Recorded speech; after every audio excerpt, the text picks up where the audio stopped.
Hola, bienvenidos a una nueva clase de Derecho Concursal. Hoy les voy a hablar del proceso de verificación. Es un proceso una etapa muy importante dentro del proceso colectivo, puesto que aquí nos vamos a enfocar en la determinación de la conformación del pasivo.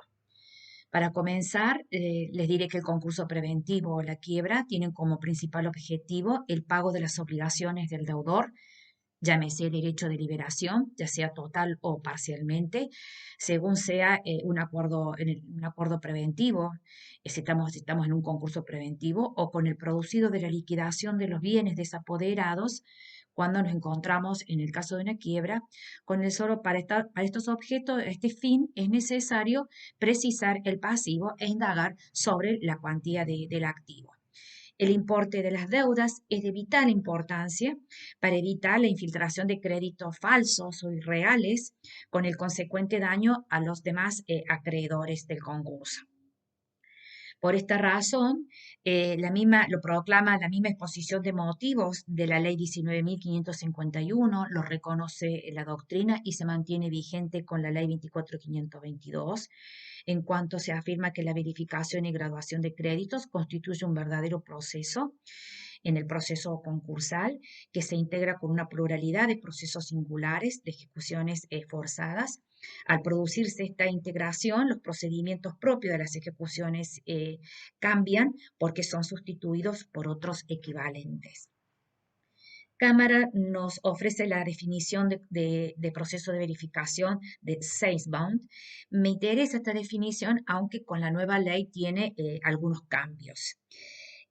Sobre todo con la parte, el concepto de contencioso que actualmente nos rige. Pero Seisman nos dice que es un proceso contencioso, que ahora es controvertido, de conocimiento causal, típico y necesario, que tiene por finalidad declarar la calidad de acreedor del actor en relación al concursado o bien frente a los demás acreedores, fijando su posición, una posición relativa a ellos y otorgándole derechos a participar en la manifestación o las conformidades a los fines de lograr el acuerdo, como así también el cobro de los dividendos si se trata de una quiebra que corresponda luego de la distribución con arreglo a la graduación.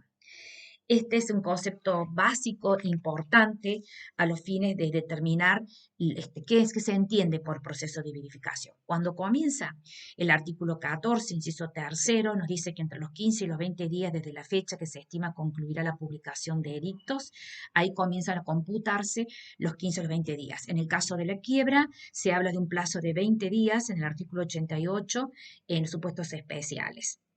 No podrá solicitarse el pedido de verificación ante el tribunal una vez que se dicta el auto de apertura del concurso, porque para este caso no se cuenta con los datos necesarios, no se cuenta con la designación del síndico, ni con la aceptación del síndico, ni ha fijado domicilio legal, que es de suma importancia para que se lleve a cabo el proceso concursal.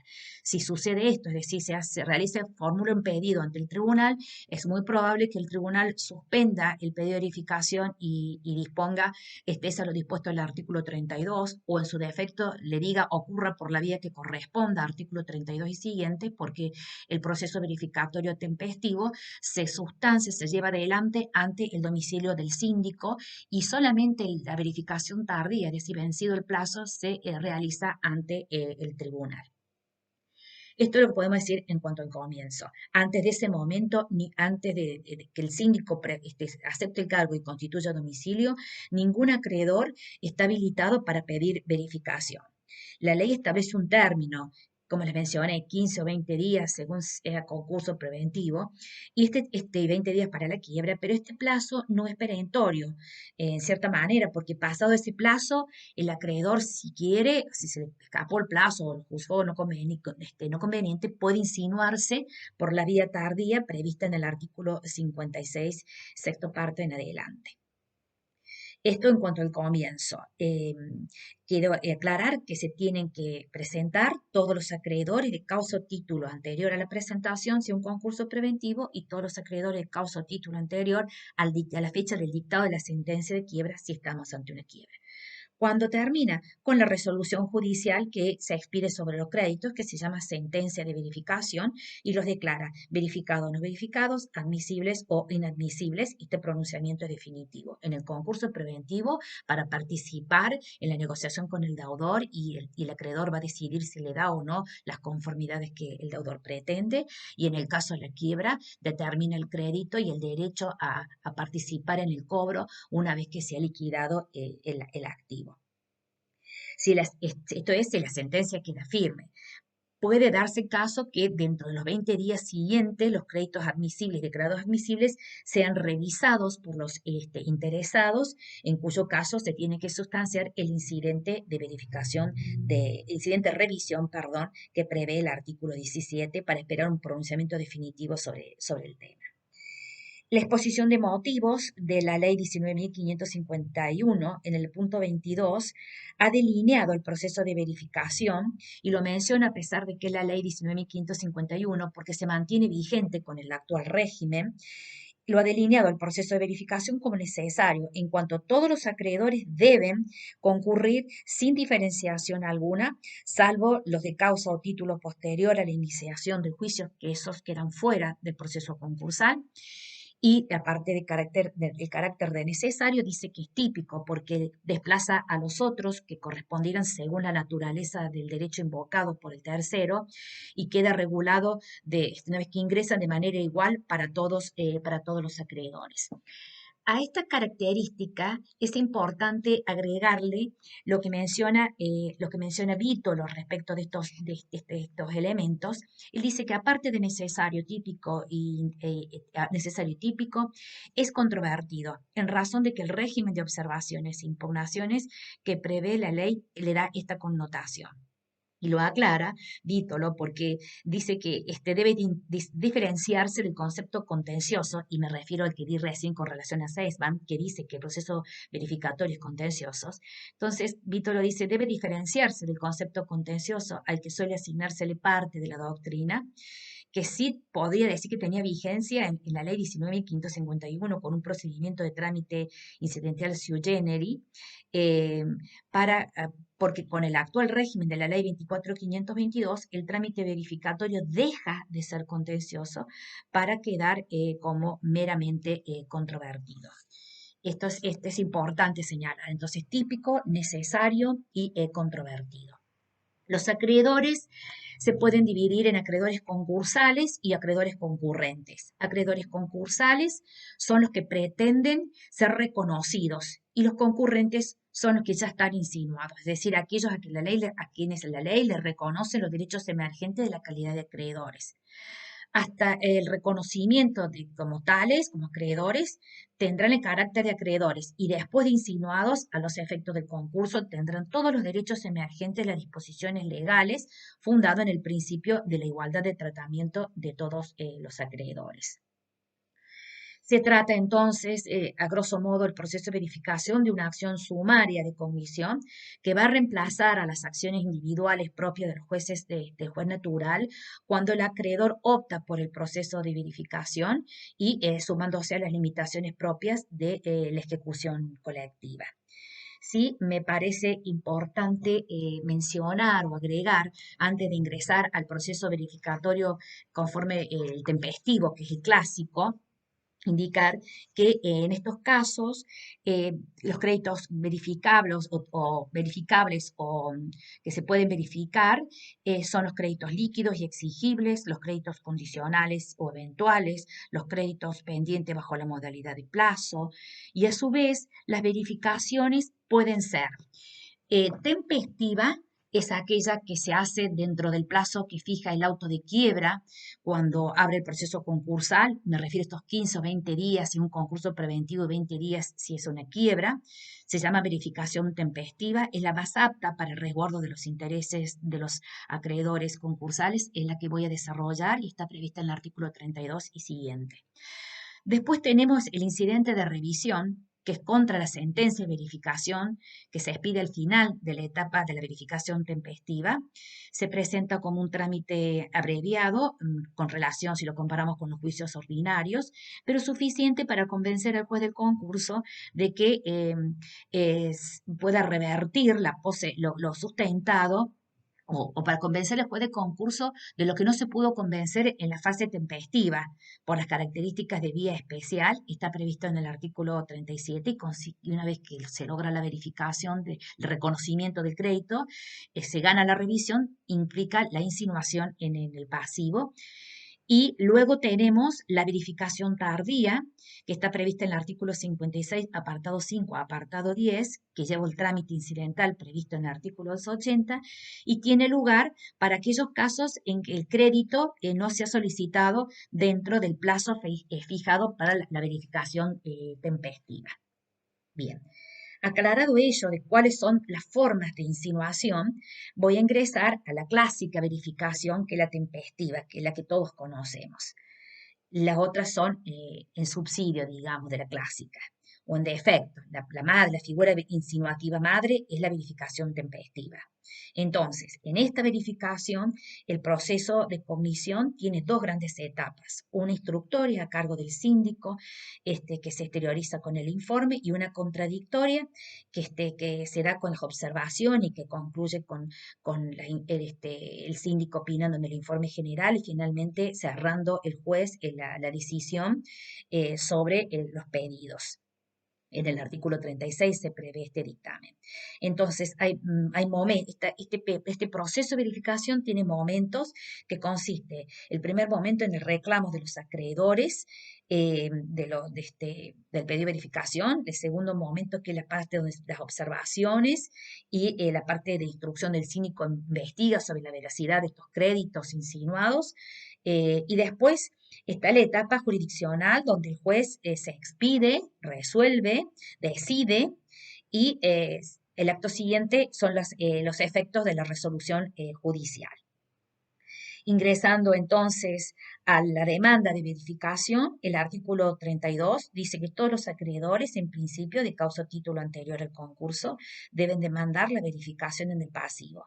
Este principio es para simplificar el concurso, dado que existiría sino una posibilidad ilimitada de acceso de nuevos acreedores y solo alargaría el proceso sin que se pueda pagar porque siguen entrando constantemente créditos al pasivo, y esto generaría una incertidumbre frente a la masa disponible y a la cuota que corresponda a cada uno de los acreedores. Por esta razón, en la ley nacional sobre concursos, a diferencia del derecho comparado, se establece un proceso de verificación con un periodo de tiempo, si se quiere, breve, a los fines de que se pueda conformar el pasivo. No es lo mismo tener 100.000 pesos para distribuir entre dos acreedores, con lo cual puedo puedo pretender una negociación en un concurso preventivo y la situación para el deudor es manejable, que tener 100.000 pesos y 20.000 acreedores, no hay posibilidad de negociación alguna, e incluso si vamos a la quiebra no va a haber dinero para pagar esos créditos. Entonces, se exigen trámites rápidos y adaptados a la marcha del juicio, todo con la intervención de los órganos propios del concurso y dirigido no solamente a establecer un crédito con relación al acreedor-deudor, sino también para ubicarlo en relación de los acreedores y el concurso, es decir, frente a los otros acreedores y en posición relativa a ellos. No es lo mismo ser un crédito quirografario que ser un crédito con privilegio general, y en todo caso, si es un crédito con privilegio general, ¿en qué situación queda este crédito con relación a los otros créditos que tienen privilegio general también? Cuando la ley habla de deben formular sus pedidos, se refiere a una carga procesal, pero no tiene sanciones. Es decir, en el sentido de que, entendido que todos tienen la necesidad de insinuarse para que esté determinado su crédito y no le sobrevenga un perjuicio de orden procesal. Es decir, se impone el interés propio del interesado. porque él tiene la carga de probar su crédito. Surge el artículo 273, inciso 9 de la ley de concursos. En ese sentido, la ley habla de carga procesal, pero también puede ser visto como una facultad, es decir, con un sentido optativo, porque nadie puede obligar al acreedor que se insinúe en un proceso o que le pague un letrado para impedir hacer un pedido de verificación si no tiene posibilidades de cobrar, porque no hay dinero, porque la capacidad negociadora de un concurso preventivo es mínima. Entonces nadie puede ser obligado si no tiene posibilidades concretas de poder, expectativas posibles de poder cobrar su crédito. Otro ítem importante es cuando la ley dice todos y dice deben, también se está refiriendo a aquel acreedor peticionante de la quiebra, que si bien debió acreditar la legitimación de su crédito en su calidad de acreedor para solicitar el pedido de quiebra junto con hechos reveladores, la apertura de la declaración de la quiebra no significa que les ha reconocido el crédito al acreedor peticionante de la quiebra. Es decir, este debe someter su crédito a la indagación y el control del síndico y de los demás acreedores dentro del proceso de verificación. ¿Qué más podemos decir con relación a todos los acreedores? Se ha dicho que los acreedores con privilegio general y especial, porque son especiales, están al margen porque tienen un bien para cobrar su crédito y no necesitarían el proceso verificatorio. En ese sentido, la jurisprudencia ha sido sumamente clara y contundente. Todos los acreedores del concurso han de someterse al reconocimiento de su crédito. Este es el medio principal para garantizar la igualdad de acreedores, de modo que si bien los acreedores privilegiados están excluidos del acuerdo, ello no significa que no deban ajustarse al principio por el cual todos los acreedores deben verificar su crédito como medio principal para garantizar la igualdad de acreedores. ¿Qué pasa con aquel acreedor que ya tiene una sentencia que ha pasado a autoridad de cosa juzgada? También tiene que ir con ese documento, con esa resolución. No, si bien la identidad de sujeto, objeto y causa se ha dado, no es oponible el concurso porque con relación a los nuevos acreedores y al control del síndico no se da la identidad con relación al sujeto. Por lo tanto, si bien influye traer una sentencia que ha adquirido cosa juzgada, pero no condiciona al juez, no es vinculante en términos absolutos para el juez del concurso, porque supongamos puede darse que haya calculado interés sobre el efectivo pago y acá nosotros en materia concursal bien sabemos que todo se suspende hasta la fecha de la presentación en el concurso preventivo y hasta la fecha de la sentencia de quiebra estaba en una quiebra. Entonces el juez va a sacar esa parte más allá de que la sentencia que viene traída por el acreedor ha hecho cosa juzgada, porque no se da esta identidad de sujetos que da o que existe en la cosa juzgada. Insisto, va a tener incidencia en el juez, pero no va a ser determinante. ¿Qué pasa con las obligaciones de hacer o las de dar? Bueno, en este caso, quien se encuentra con un derecho a obtener del concurso, por ejemplo, una escritura, que es una obligación de hacer, de un bien cuya titularidad se halla en cabeza del deudor, deberá también insinuarse en el proceso verificatorio en el tiempo y en forma. Los créditos en especie también deben verificarse en el concurso por el valor que estos tengan en dinero. ¿Qué más podemos mencionar?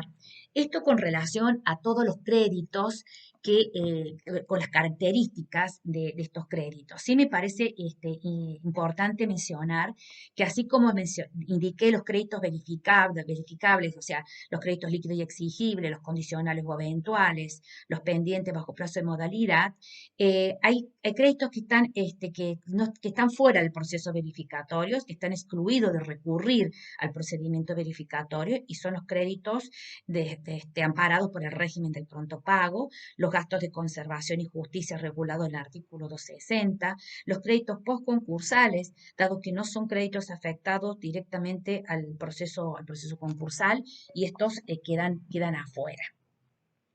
Bueno, pues continuando, vamos a abordar ahora lo que es los aspectos formales del pedido de verificación. ¿A quién se solicita la verificación? Al síndico. tengo que llevar el pedido de verificación al domicilio legal del síndico. Esto surge del artículo 32 y de la concordante con el artículo 14, inciso tercero, el artículo 27. Se trata de un procedimiento extrajudicial más cómodo para los acreedores. La ley exige que el síndico devuelva los títulos originarios, dejando en ellos constancia en ellos del pedido de verificación y la fecha. Ello se debe al carácter indelegable de las funciones que le otorga la ley al síndico y surge del artículo 252 y al carácter personal de la función del síndico conforme lo prevé el artículo 258 de la ley de concursos. El reclamo lo presentará el acreedor personalmente, y si se trata de una persona jurídica privada, lo hará el representante legal. Y en este caso, sí me parece importante destacar que el pedido de verificación se tiene que presentar, llevarlo a la oficina del síndico hasta el día fijado por el juez en la sentencia de apertura del concurso preventivo o de la sentencia de quiebra, conforme lo prevé el artículo 88 en supuestos especiales.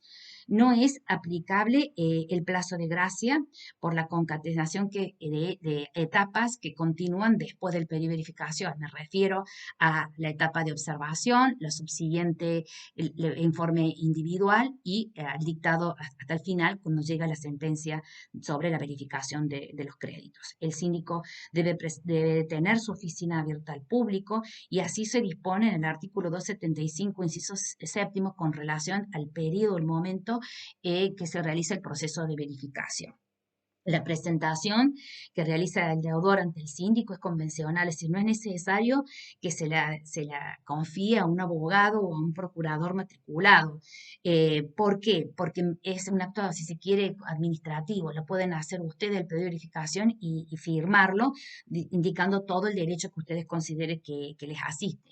Si ustedes designan un abogado, lo van a tener que pagar y en el caso que no le paguen al abogado, el abogado tiene derecho a presentarse ante el Poder del Concurso, solicitar la regulación de honorarios, acreditar de que él hizo el trámite del pedido de verificación, seguramente va a constar la firma del letrado en el mismo escrito del pedido de verificación que se presenta ante el síndico, y en base a eso el juez le va a aplicar el código arancelario, le va a regular los honorarios y con esta resolución el abogado le va a cobrar al acreedor en caso que éste no haya querido pagar.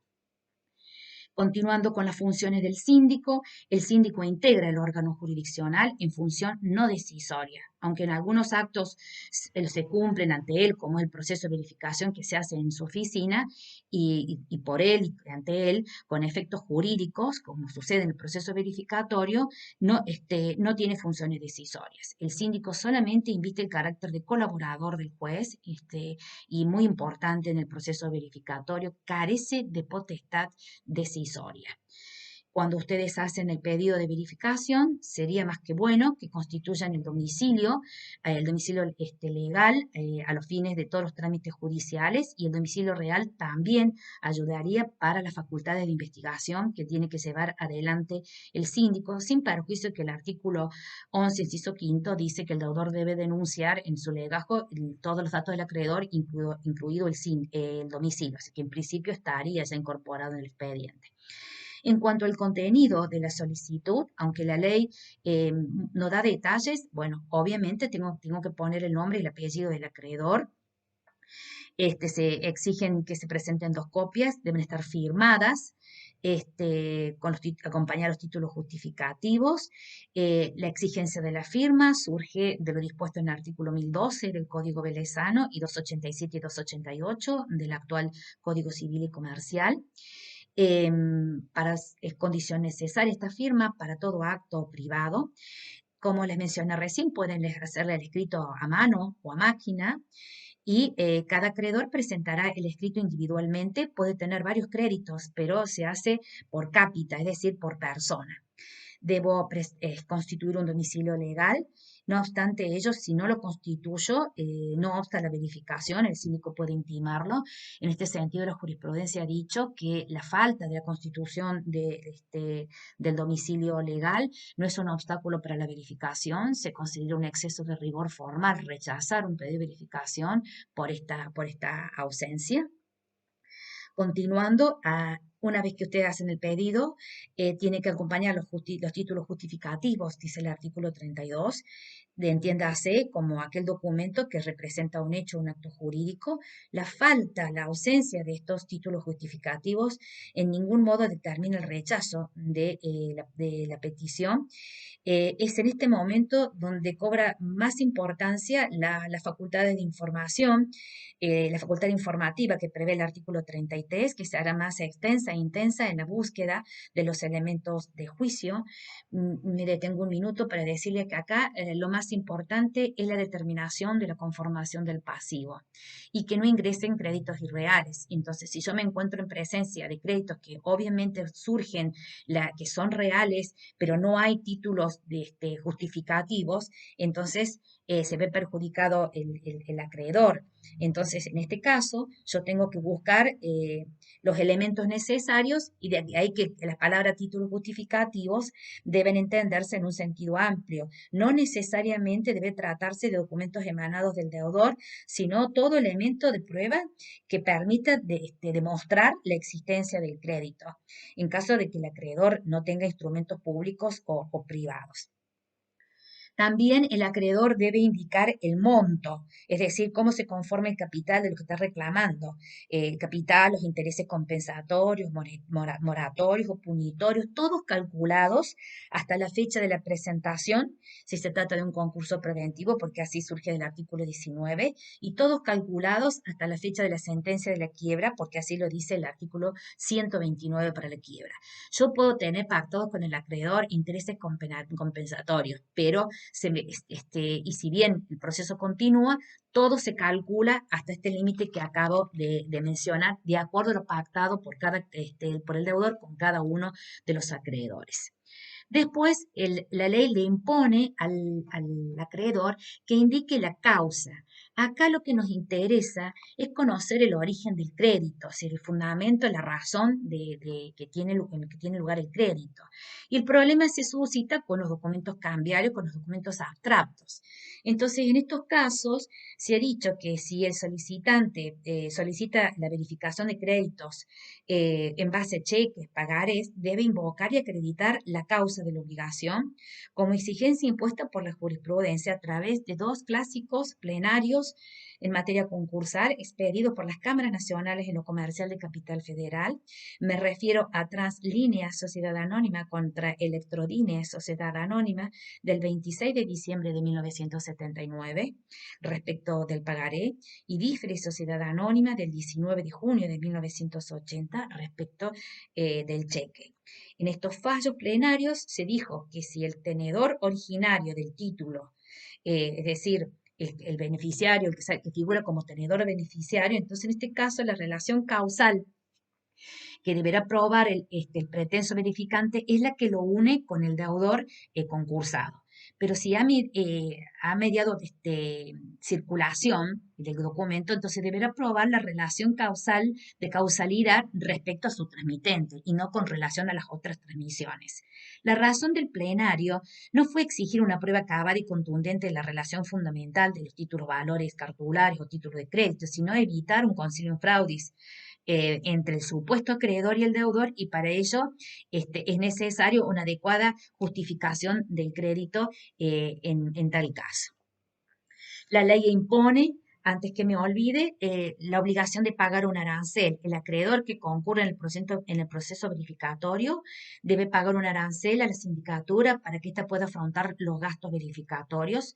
Esto se regula por primera vez con la 24.522, no reconoce antecedentes del derecho comparado y la idea es de que cuente con algún dinero el síndico para formar las carpetas. Está previsto en el artículo 32 de la ley de concursos.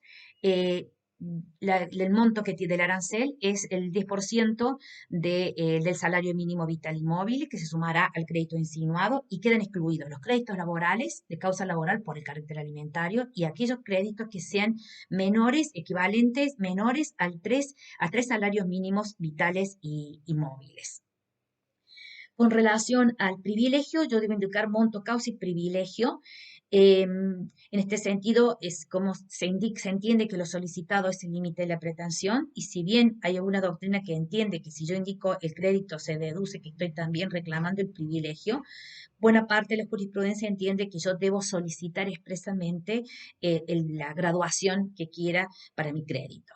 La omisión me obsta el reconocimiento, aunque hay excepción cuando se trata de juicios laborales, atento la especial condición de créditos alimentarios. Otro punto importante es hablar del onus probandi. Eh, con relación a esto, qué es lo que tiene que probar el acreedor o quién corre con la carga de la prueba o el peso, digamos, de la prueba. Con relación a esto, el artículo 32 dice que se debe indicar monto, causa y privilegio, y se ha entendido que el acreedor está obligado a probar y no indicar solamente. Hay diferencias según sea una verificación del onus probandi, según sea una verificación tempestiva, prevista en el 32, una tardía con el trámite incidental del 280 o un incidente de revisión conforme lo prevé el artículo 37. La carga probatoria pesa en ambos casos sobre el peticionante, pero en el caso del 32, es decir, en la verificación tempestiva, el síndico tiene la obligación de examinar exhaustivamente todos los elementos de juicio que complementen lo indicado por el acreedor. Y en los casos de la verificación tardía o en la revisión, la probanza estará a cargo del peticionante. Esto con relación a la verificación. También es importante analizar los efectos del pedido de verificación. Y acá me voy a detener en la interrupción de la prescripción, en el impedimento de la caducidad del derecho y el impedimento de la caducidad de la instancia. Esto es uno de los efectos del pedido de verificación. Con relación a la intervención de la prescripción, la ley dispone la prescripción como consecuencia de dos hechos.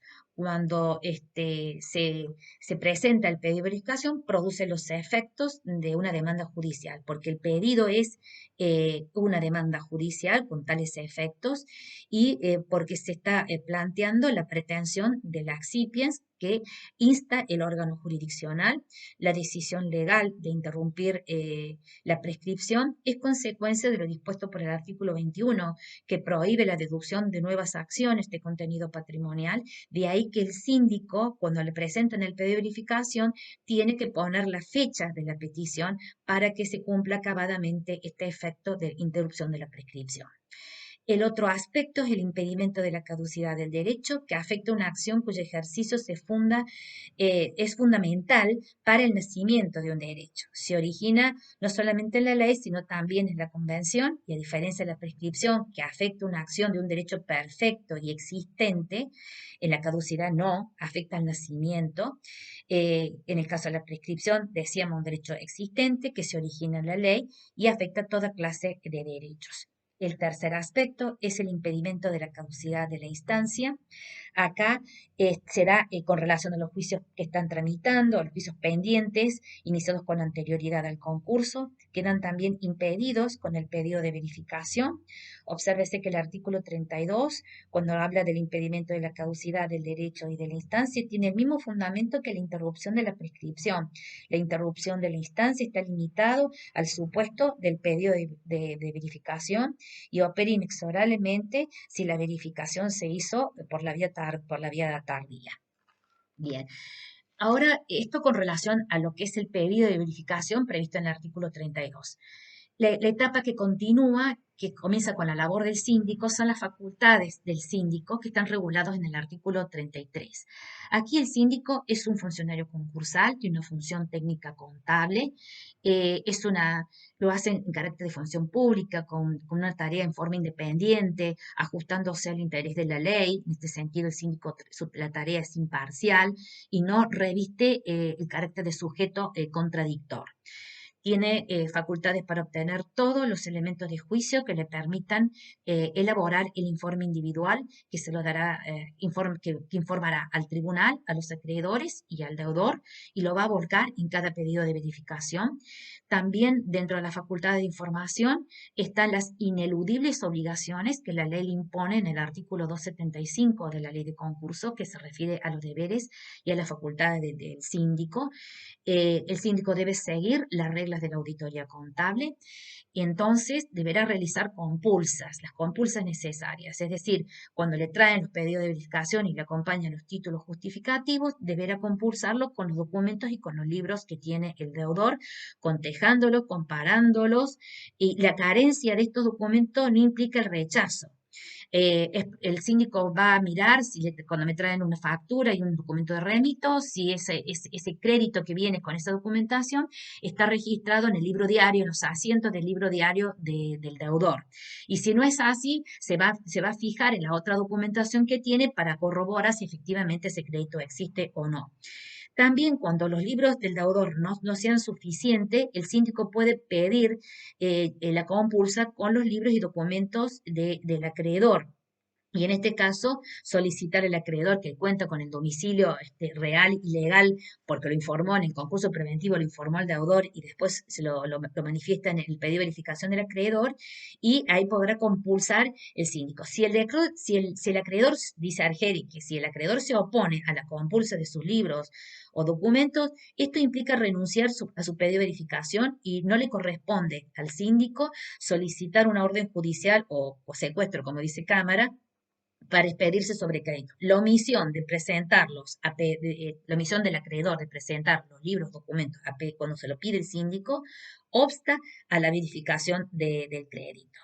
¿Por qué? Porque en este caso la compulsa que debe hacer el síndico debe abarcar todo tipo de documento, aunque haya coincidencia entre el pedido de verificación y lo denunciado por el deudor.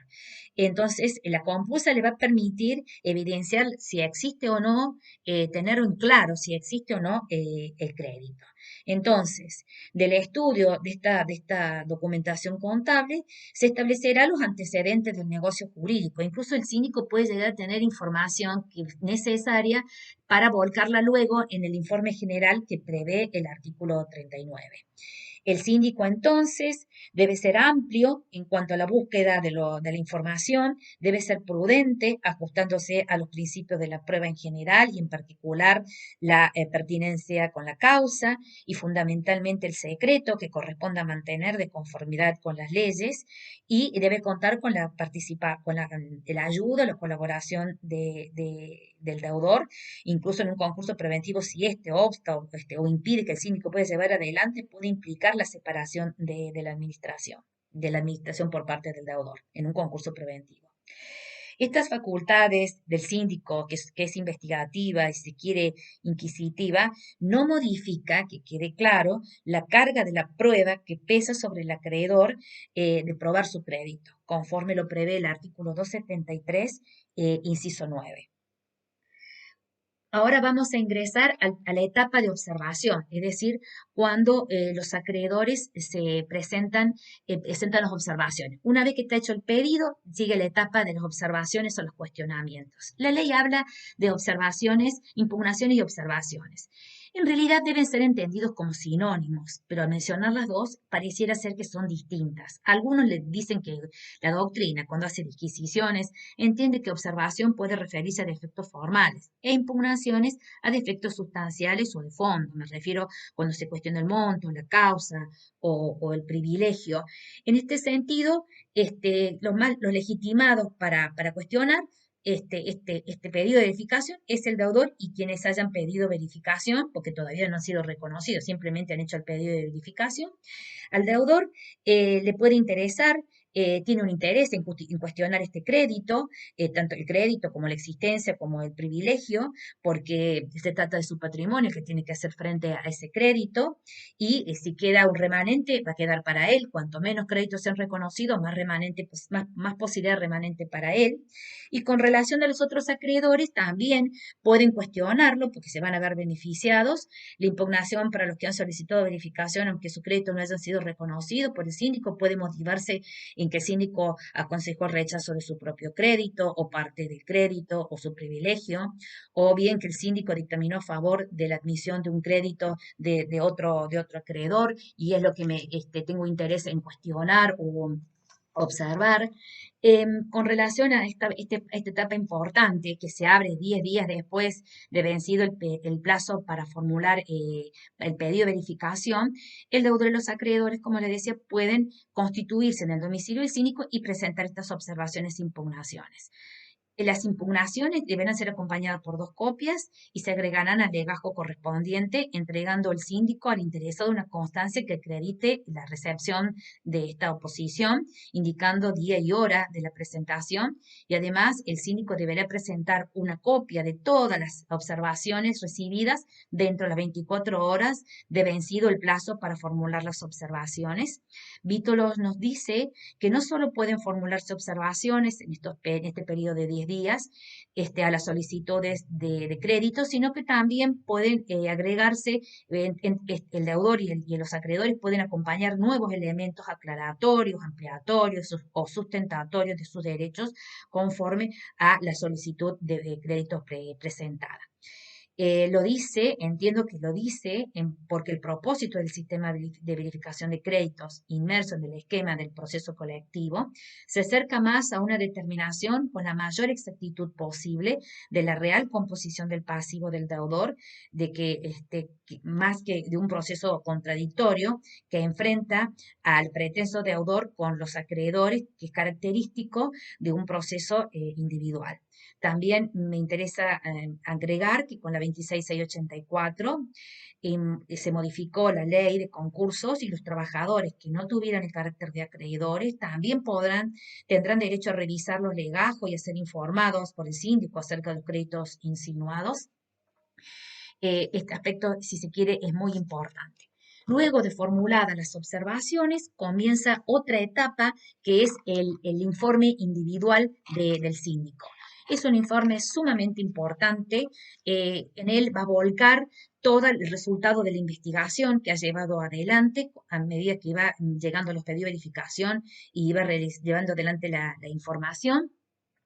Con relación a esto, este informe que lleva adelante el síndico se va a expedir, eh, va a tener como característica la descripción de todos los del acreedor, el monto y la causa que pretende, hará una reseña de la información obtenida, las reparticiones públicas, donde solicito información o los documentos o los libros de otras personas que no necesariamente tienen que ser acreedores, sobre los cuales indagó para llevar a la conclusión o la opinión final fundada sobre el crédito. A eso me refiero con reseña de información obtenida, y es donde desplegó su mayor facultad de indagación, que es propia en el proceso verificatorio. Y luego, la tercera etapa del informe individual son las observaciones, donde van a indicarle al tribunal todas las observaciones que recibió del deudor y los acreedores, opinará sobre estas observaciones para cerrar el informe individual con una opinión fundada de carácter técnico contable sobre la procedencia de estos créditos. Entonces, sobre la procedencia de estos créditos.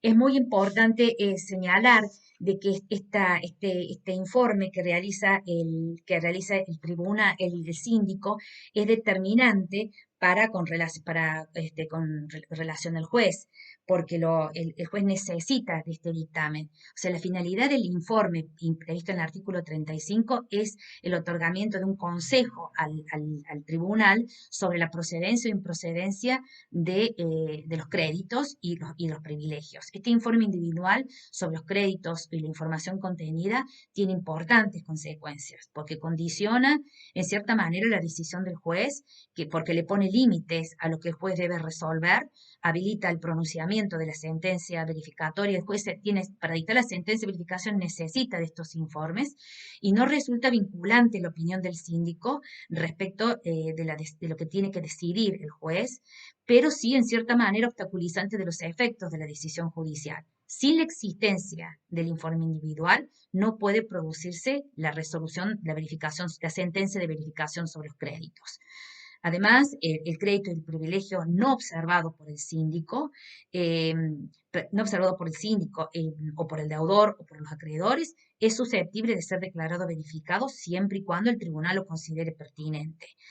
Pero si existen observaciones El juez solo puede decidir declarar el crédito admisible o inadmisible, el crédito o el privilegio, pero nunca declarar los verificados o no verificados. Es decir, que se hayan presentado observaciones es lo que determina que un crédito sea verificado o no verificado o admisibles o inadmisible.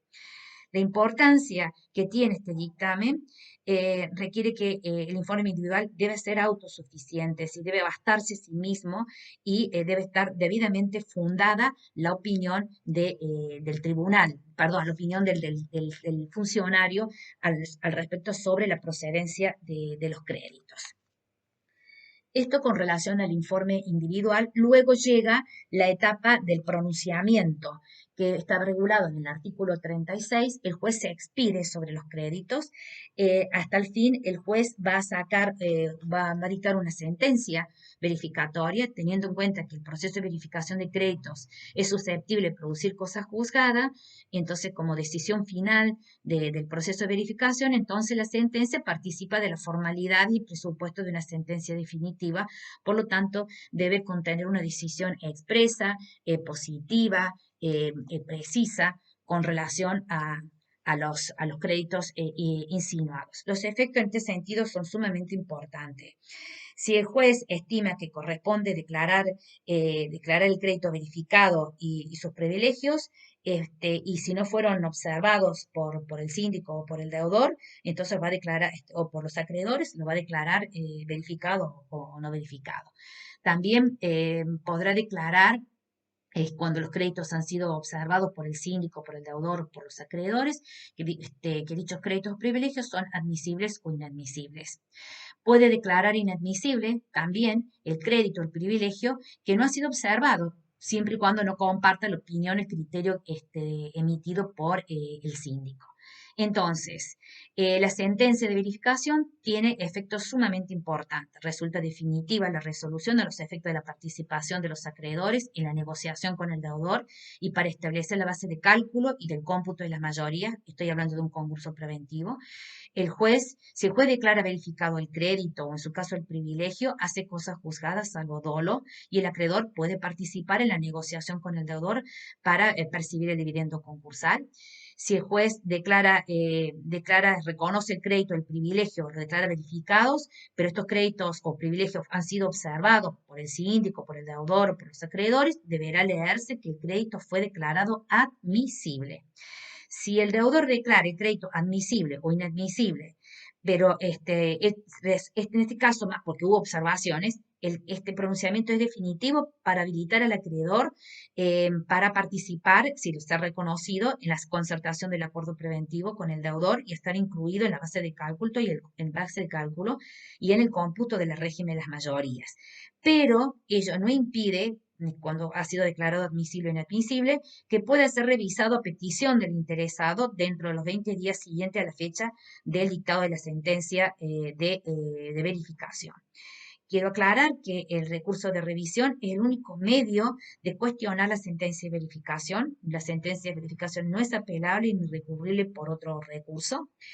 La posterior suerte de la revisión, entonces, que sea reconocido o no, triunfe o no el crédito que está en revisión, no influye en los efectos ni en los resultados del acuerdo preventivo que puede celebrar el deudor con sus acreedores.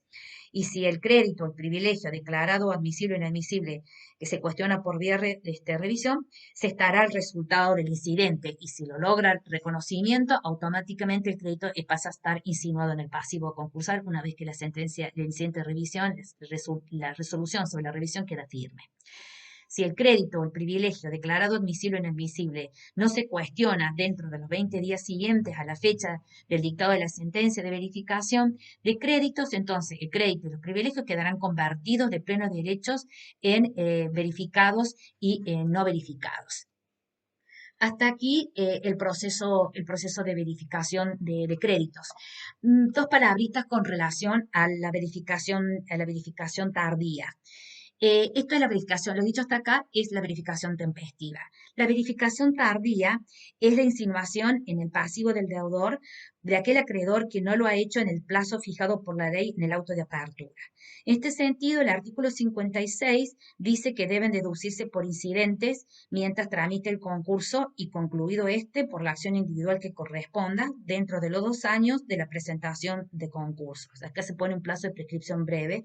Vencido ese plazo, prescriben las acciones del acreedor tanto respecto de todos los otros acreedores como el concursado y los terceros vinculados. Que quede claro que este plazo de prescripción que establece el artículo de 56, entiendo que es aplicable solamente para el caso del concurso preventivo. No hay una norma similar de prescripción con relación a la quiebra y entiendo que la prescripción debe aplicarse con carácter restrictivo. Es mi opinión. A la verificación tardía se aplica también el arancel que desarrolla en el artículo previsto en el artículo 32. Se excluye el crédito del arancel, se excluye el crédito laboral y aquel crédito que sea inferior a 3 salarios mínimos vitales y móviles. Sí es importante mencionar que en cuanto a la verificación tardía, ¿qué pasa con los juicios no traídos por el concurso? Que son muchos. Entonces, en estos casos, estos van a venir después por la vía tardía con la sentencia dictada por el juez originario, vendrán así con un título justificatorio de esta sentencia y deberá formular el pedido de verificación, que no será tardío en este caso, sino obstante lo hace siempre y cuando esté dentro de los 6 meses siguientes en que quedó firme el pronunciamiento de la sentencia del juez llevada ante el juez originario. Entonces, si el concurso no ha concluido, una vez que se dicta la sentencia ante el juez originario, tengo que insinuarme en el proceso concursal. Si el concurso no ha concluido, deberá promover un incidente de verificación tardía, donde el deudor será parte y el síndico deberá elevar un informe finalizado el periodo de prueba, y los demás acreedores podrán hacerse oír como terceros interesados para oponerse a la incorporación del crédito en el pasivo concursal. Y si cuando me insinúo el concurso ya terminó, ha concluido, la única vía posible de incorporación es una acción individual que corresponda, que podría ser la promoción de una acción meramente declarativa tendiente a reconocer el título de crédito, el título verificatorio, perdón, que esta sentencia firme que emana de otro tribunal. Entonces la presentaré ante el tribunal del concurso para que haya un pronunciamiento verificatorio por parte del tribunal al dictar una sentencia en este proceso, si se quiere, declarativo, donde estimo que serán también parte el acreedor y el deudor, obviamente, y pudiendo los demás acreedores intervenir como terceros interesados. Hasta aquí el proceso de verificación. Espero que el material les resulte de utilidad. Cuídense mucho, por favor, y nos vemos en un próximo enlace. Nos encontraremos en un próximo enlace. Gracias.